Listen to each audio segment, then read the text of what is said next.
Hey everybody, welcome to Workforce Gaming. I'm Brad, here with Doug. Hey. God of War Ragnarok, the sequel to God of War 2018 in the... I was trying to count, I think it's 7th or 8th game in the God of War franchise overall, is out. Yeah, you're right. One of Yes. the biggest games of the year, of the last couple of years, honestly. Highly looked at forward to. I know a lot of people are into this. If just for a warning to all, we do not try to avoid spoilers as much as possible, but 2018 will be spoiled because in order for this game to make any sense, you need to know the ending of 2018. So just throwing it out there that 2018 spoilers are in here for sure. And there might be just some light spoilers as we talk about some characters because there's some very interesting character dynamics in here. We won't spoil major plot points, bosses, any of those kind of things that are just crazy good in this. But some of those minor details might pop in here or there just to kind of discuss the game. So with all that being said, God of War Ragnarok, best reviewed or second best reviewed game of the year. It is the technical definition of great game, I think. Yeah. If you look at everything, it looks beautiful, plays well, runs well, all those technical things are there. I do think we have some issues with it.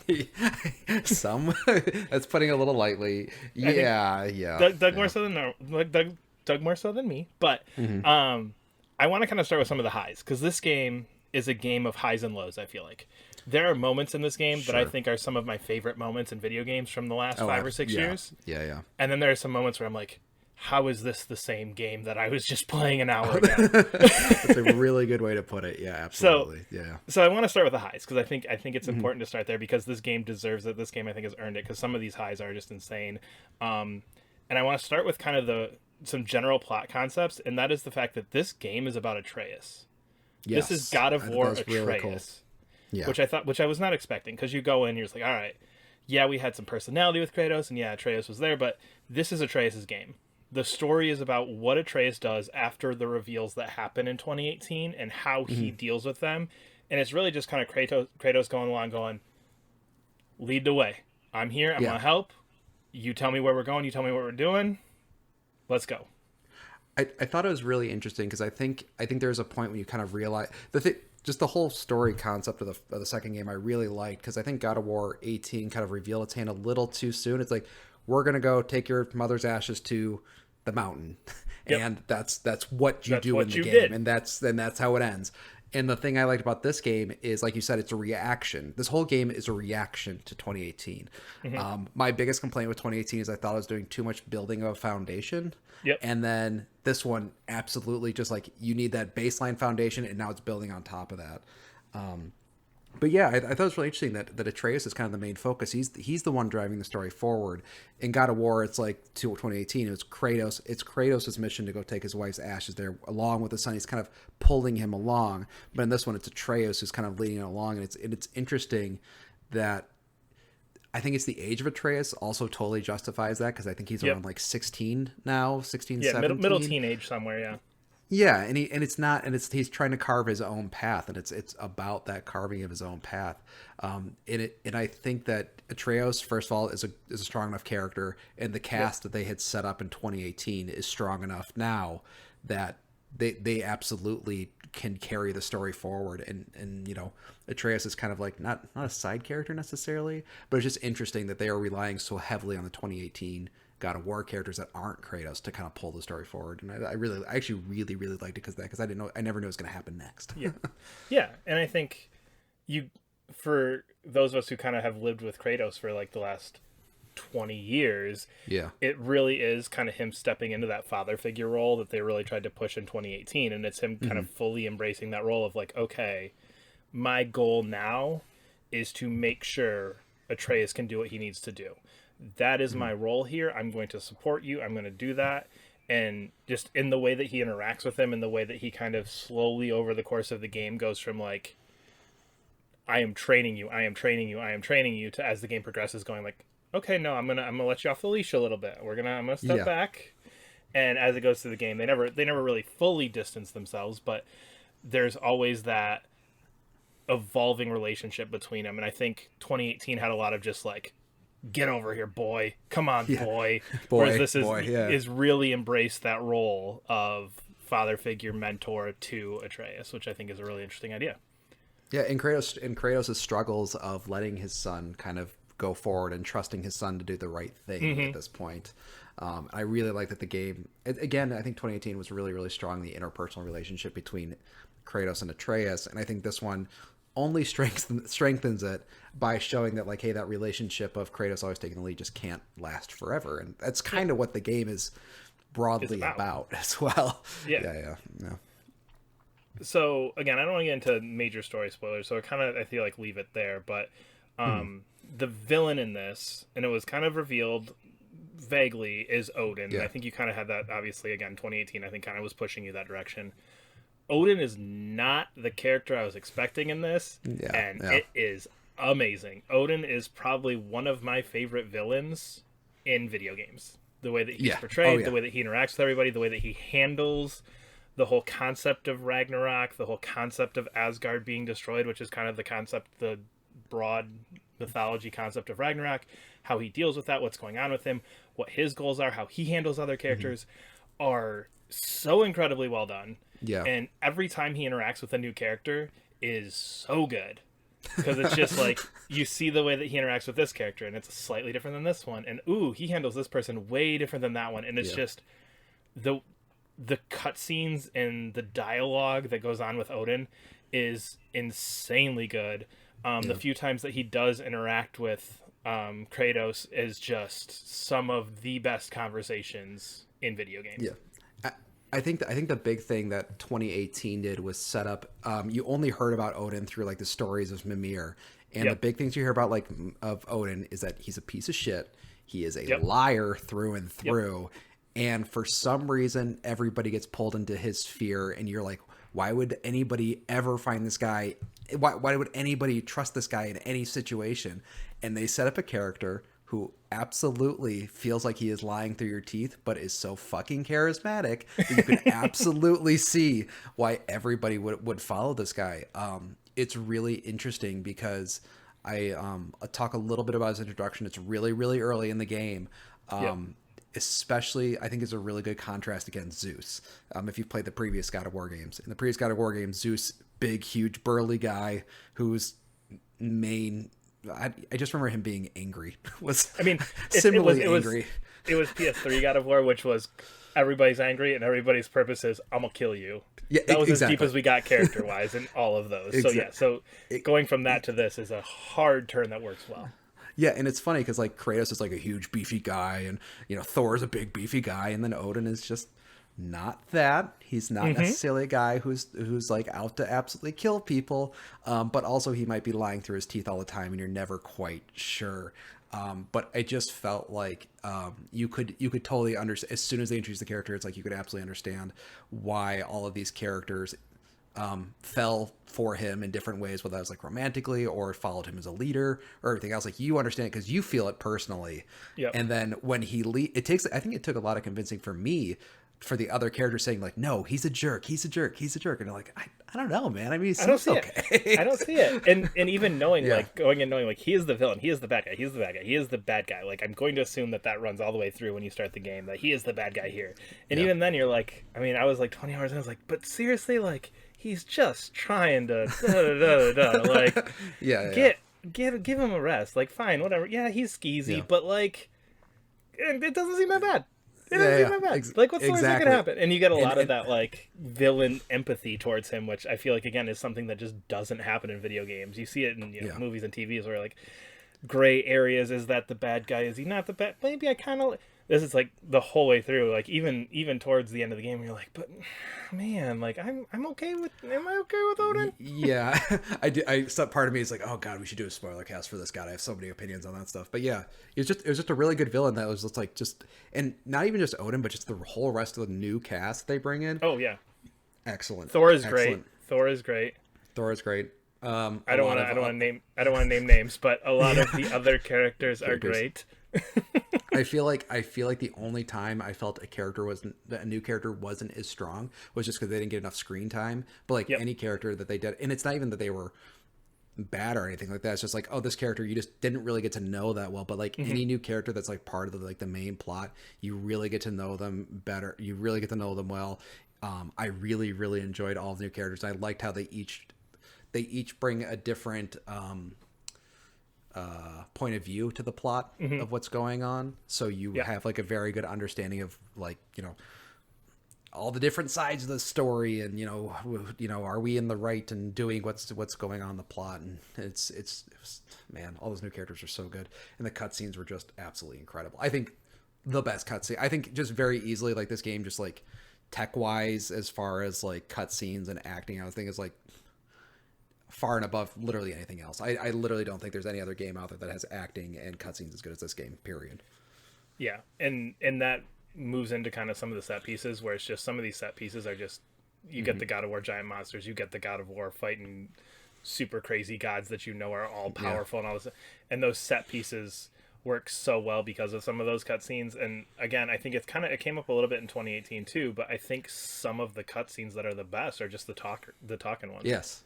Oh, absolutely. And it's just, and again, that's where you get to the performances and the acting, that it's just like, there are several where it's just like, oh, that was rough. Like, that was a tough cutscene to get through, just because of the, like, what this is happening with the characters and the way that it's portrayed, and the writing in it and the performances in it are just like, whew, man, that was good stuff right there. Like, whew, all right. Yeah, and let's go when cut the head off this giant monster.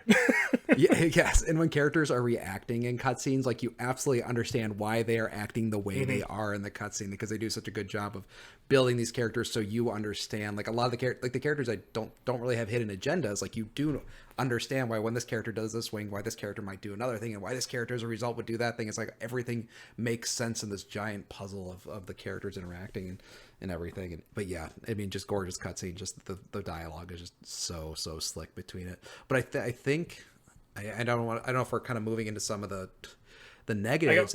We get one more positive before you get to the negatives. Sure, there's one more big one that I want. So before we start getting to the downside, because again, like I said, there are just 10 out of 10 moments in this. There are just insanely good moments in this that I don't think deserve to be pushed to the back. But the boss fights, there's some good boss fights in here. And I think the big thing and this will kind of lead into, I think, some of the negatives as well. The boss fights, a lot of them are just one-on-one, like, person, in air quotes, against person, where it's just one-on-one, let's go at each other. And those feel so good and so tight, and it's so much of that move recognition, counter, block, dodge stuff that just works so well in this. And almost every boss fight, I felt like there was a little bit of something different going on. There were different scales where some of them were just like, no, let's go, let's settle this right now, and it's just two guys fighting. And then of course you have the God of War giant monster thing, whatever, that's 18,000 times bigger than Kratos that you've got to go take down, and they all feel great. And I just, again, some of the best boss fights out there. There's one in particular that I really, really liked. Three in particular, but I play this game on a hard, and as like Elden Ring, Dark Souls fan, the bosses in this game absolutely can go toe to toe with any Dark Soul bosses, which was like really surprising, just as far as like mechanics, like how tight the mechanics are. I think the one thing that God of War really, really excels at is that it does really good story leading into a boss fight, or throwing you into a boss fight, or or big boss fight followed by like good plot points. Like every boss fight felt like it really mattered within the story. You felt like the emotional. It was like I feel like a lot of games, like especially even old God of Wars, it's like, here's a really cool set piece boss. It's neat in the plot, but like mechanically, it's not quite there. But in this one, I felt like absolutely like mechanically there, emotionally there. It just like they hit hard. Some of the stuff was even reminding me like Kingdom Hearts kind of. But like I feel like Kingdom Hearts is really good about that. Of like, here's like plot wise, you understand why this fight is important. But also mechanically, it's really solid. But it also has like a lot of really good showiness. And the boss fights were absolutely incredible. So I kind of want to. Can I lead into this? Yep, go for it. Because I think we're probably leading to the same place. Yeah. So cutscenes are amazing. Boss battles are amazing.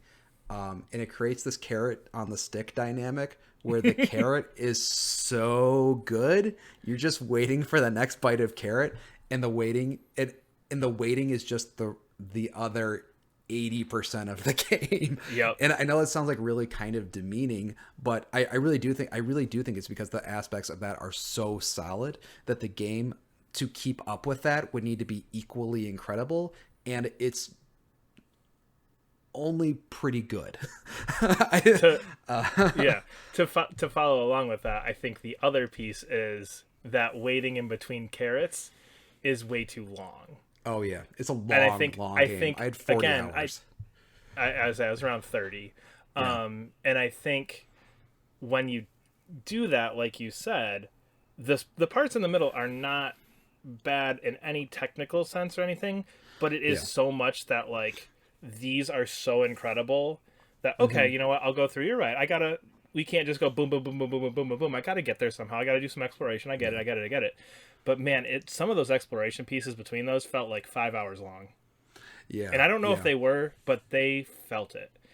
And again, Yeah. there's nothing technically wrong there, but it's just I coming off of those highs and then going, okay, let's go back to camp. And the game does this weird trick with the camera where you never like have a cut in the camera, so it's always on one of like the character that's speaking, one of the character you're following at the moment, whatever.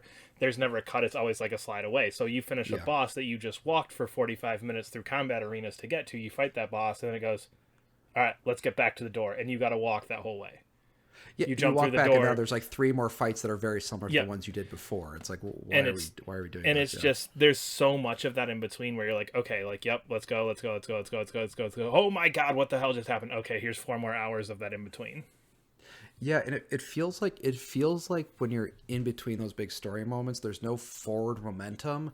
I think with a lot of the level design, I was having a really hard time. The levels, so the game looks absolutely gorgeous, but I was having a really hard time understanding how far I was into an area or not. So you usually get to this like really cool entrance to a level, whether it's a big gate, whether it's like a cool vista. Like, okay, cool, I'm entering a new level. Yeah. As soon as you get into it, especially with like forest areas and stuff, it just felt like I kept kind of like going in circles because the areas looked really similar. There's no like really defining things. I think it's just because everything just was so visually dense.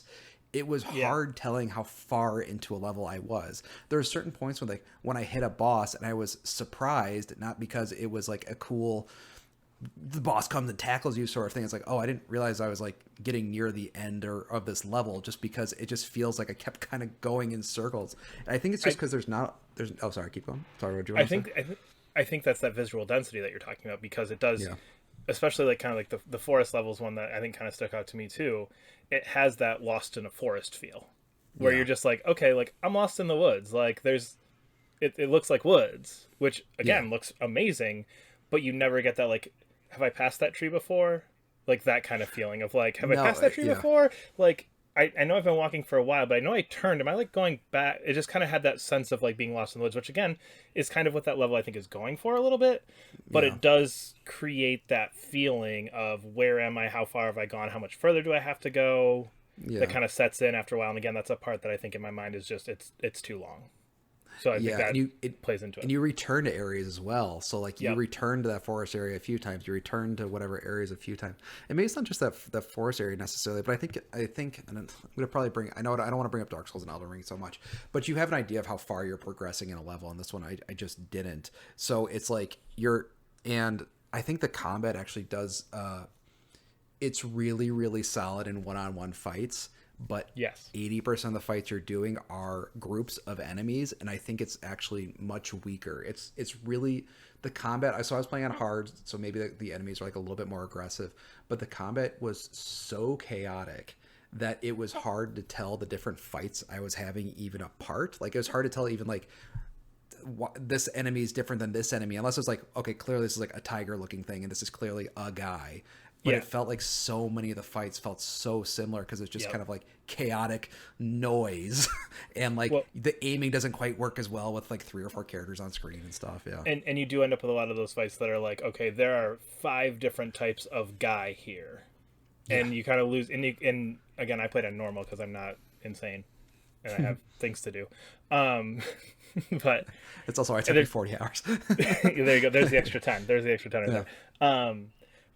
But yeah, so there's like 5 guys that all look fairly similar enough, and I would have the problem of going like, once I hit him, I knocked him back a little bit, I rolled out of the way of going, oh crap, which was my guy I need to go after, just because the camera moves and everything else is kind of running around, and it is kind of chaotic, and there's not much differentiation on some of those guys versus like he has big axe, so he's stronger, and he has looks scrawnier, so you know what I mean. And in the moment, I kind of would lose track of that, and I kind of like messed up my strategy a few times of even just being like, okay, where am I even trying to go with this? Because I'm just kind of Yeah. turned into almost like, all right, pull the blades out and just button mash because that's going to hit everybody right now. And I ran into that a Sure. few times where it's just like that became more of my strategy in some spots where it's just, all right, I'm going to button mash with the blade or just go with blades because I know I'm going to hit everybody versus, okay, I can kind of target people one on one with the axe. And it's weird how much that contrasts with the boss fights, which I think are super clean. Like Oh you know yeah, exactly when they're attacking you. It's like when you get your there's a shield I use the entire game that I really enjoyed, which is it's like a high risk shield they called it. But like if you got like a perfect block, you could do like a really cool parry attack, and yep, like I just kept that thing the entire time. same. It was good. All the other shields were not nearly as fun. um, but it's just like the boss fights were just like the fights were just so clean when it's one on one. So like when you're going to this like chaotic noise for like most of the fights, they're just not nearly as fun. And I think the game, outside of the predefined moments of the game, there aren't a lot of moments. Yeah, In that sort of 80% of like white noise, like you don't create there's not like any particular arena fight that I can think of that was like, oh boy, I really remember that fight. It's like, and there's 100 fights, like why is there no like real distinct, I'm thinking of the boss battles, I'm thinking like the best fights, and it's like all these like boss battles, but like there was 100 arenas I went to. Why is there's one I can think of, and well, that was actually a boss fight, so never mind. It was a side boss fight. That was the most interesting one. and So it's just like these arena fights don't really have any moments to remember. I think that's in contrast to like something like my mind as you were saying that went to Horizon, where like Sure. Horizon there are just wandering around fights that I can pick out where it's like, oh man, like all of a sudden there was this Thunderjaw and this other thing just randomly Yes. popped out of nowhere, and I like walked over this hill and just bam, I was in 6 of these things and I got my ass kicked and it was crazy. I Yeah. feel like there's none of that because I feel like again it is very just combat arena. Let's close off both ends, finish your fight, and then you can move on. Whether that's because you Yeah. knocked a rock down or whatever. But I do feel like those just become so monotonous as you go on that it's just like by the end it's just like, all right, man, what do I got? Like, okay, I've done 3 of these, so I feel like there's normally like 9 between bosses, so Yeah. maybe I got Yeah. like 4 more of these things. We'll see. But there's just a monotony to those fights, and again, I think it comes from the chaotic. It comes from just the not feeling clean, and kind of a in my mind like experience breaking thing was I probably died maybe again I was playing on normal, so like nothing impressive, but I probably died maybe 5 or 6 times across the board in boss fights. Yeah. But I probably died 30 or 40 times just in the generic like arena Yeah. fight right before I walked into a boss fight. And Yeah. that Yeah. imbalance is this, I think that's kind of in my mind that's saying something is going on here where okay, my boss fights that should be these should be my moments, these spend tough moments because they're so clean, because I can kind of really strategize and plan out what's Yeah. going on, especially if I die once, like okay, well now I know how to adjust, I know what to do, versus these other ones that are just so chaotic and kind of random in what's going on and you kind of Yeah. lose track of things. That's just kind of this experience breaking thing to me where it's like, okay, I shouldn't that shouldn't be the case. Like something's going on if I'm Yeah. dying more in your random battles than in your big moments. Yeah, no, exactly. I think that, yeah, I definitely felt that too. And again, it's not just because there's more arenas, so you're dying more often, but it's just like the hardest fights I remember in the game were not Yeah. the boss fights. Even though the boss fights are really difficult and really, especially when I was playing hard, the boss fights are really difficult. Definitely pushed me to my limit on some, like as far as like Souls bosses go. But yeah, it's just like, every time I died in a fight, it just like, it never felt like, I mean, not never, but yeah, exactly. It's just like, oh, well, shit, I guess I didn't check my health or whatever. It definitely felt like, I guess I'm dead and I don't have any resurrection things. Yep. And I think the thing that's like, I think the reason we want to start strong, because I think this is such a huge issue with the game that it really brought it down for me. I think we've talked about some other games, like we're pacing. I'm not sure, pacing issues. I guess you can just like broadly define this as all as like pacing issues. Like it made me dislike the game for a majority of it, where if I'm playing a game and saying like just get on with it. Like I played Elden Ring for 120 hours and I played 3 more Souls games after that, and those games have no cutscenes and it's just fighting the entire time. It's just fighting, and not once was I was like this is dragging on too on. It's like just that fighting is just so fun and clean the entire time that God of War just wasn't. And it just felt like I kept thinking, okay, get on with it, Yep. and that was just way too much of it. Yeah, and again, I think just to circle back to where we started, it's those high moments are so good, Yeah. but they're you keep using the 80% number. They're 20% of the game, And if 20% of your game is amazing, insane, incredible, and 80% is dragging and slow and chaotic and kind of random feeling, it's just, I don't know. That's kind of where I settled into, where it's like, again, I could, there is evidence here for this to be my favorite game that has come out in the last couple of years. Yeah, Because there are moments that I could absolutely say were. There are other times where I can say this was, I was bored and looking at my Switch in the Cowabunga collection of Ninja Turtle games and go like, I could be playing that right now. yeah. And again, like nothing against that, but like, you know, this big moment game, like game that is a moment in gaming, and I'm looking at my like Game Boy Turtles games, going like, maybe I should just play those for a minute, because this is just it's I'm losing interest and I'm fading. It really was that, just like those portions where it's arena. I actually really enjoy the parts where it's like, okay, get on a dog sled and just go. Oh, and yeah, like just wander. park in these like little spots. I was like, oh, this should be the game. Is this sort of like not open world, but kind of like Xenoblade open world, where it's like you get this big sort of opening area to go like, okay, here I'll do like 2 fights here, and then I'll leave. I'll get my reward. And I'll come over here, do like 2 fights here. But it's just, in which they have portions of that happens like 2 or 3 times in the game, where there's these nice big open areas you can go explore. That's like the best part of the game. But like really, but when it's like, okay, linear level, arena, it's like, it's man, when it leans into feeling something more of a Bayonetta Devil May Cry, yes, that it starts to suffer, because I think it doesn't quite have the snappy combat that those have, where those arena battles feel good, because the combat is more methodical, I think, in this than it is in those games. And I think it doesn't really make sense thematically as well. It's like Kratos and Atreus aren't there trying to get combos and juggling guys and all that stuff. It's like, we're trying to survive and get to this goal. It's not, there's not a playfulness to their combat. It's definitely even made a few points where it's like, this is not, we're doing this because we have to. Yep. And that's part of that character evolution that we talked about, in the way that Kratos views things now versus where he did in 18 and even before that. So there's stuff here, and I don't know if they can abandon the arena. Yeah.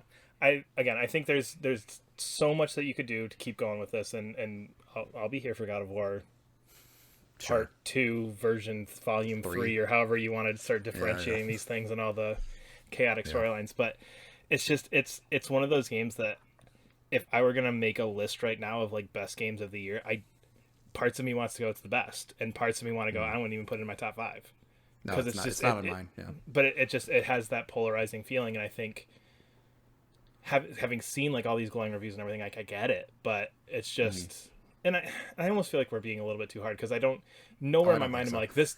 I feel, because in my mind I feel like we're almost borderlining to like, this game is like a don't touch this game, you're going to be bored, and it's definitely not that. I think there's enough positive here that like I wouldn't be like sitting there like review bombing it if we actually put a score to this thing and like, oh, we're gonna drag down the Metacritic 4 points because we hate it so much. It's like, no, I think I'm aligned with like some of the, like, you know, just chill a bit. It's not the second coming of Metal Gear Solid 2. Like, it's okay. Like, I feel it feels like the game was trying to justify its $70 price tag by putting in content.